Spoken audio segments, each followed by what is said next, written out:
Казвам да или не на грим продукти от куфара ми, който е огромен. Maybelline Fit Me коректор, абсолютно да. Палитрата на Revolution Extravaganza, която е огромна и има адски много цветове. Казва ми хиляди пъти да и мисля, че си личи само по цветовете.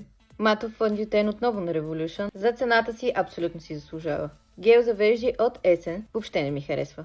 Течен руж и хайлайтер от Max Factor? Абсолютно да, но трябва да го нанасяте с четка, защото иначе става на петна. Кафява очна линия на Essence много ми харесва, особено заради четката. Пигментирана е и не се размазва. Тази палитра от MAC, не знам как се казва, и на нея и казвам абсолютно да, цветовете са много интересни и пигментирани. Тази спирала на Maybelline Sky High? Абсолютно не. За сметка на това пък тази спирала най-добрата на света. И си я купувам постоянно. Хайлайтер отново на Essence не ми харесва толкова. Формулата му е добра, но пък тази гъвичка отгоре не става за нищо, отново трябва да го нанасям с четка. И продуктът като изсъхне отгоре става на коричка и после много трудно излиза от тубичката. Този течен руж от Shiglam е абсолютно да. Този фондютен на Catrice е един от най-добрите бюджетни фондютени, които съм пробвала.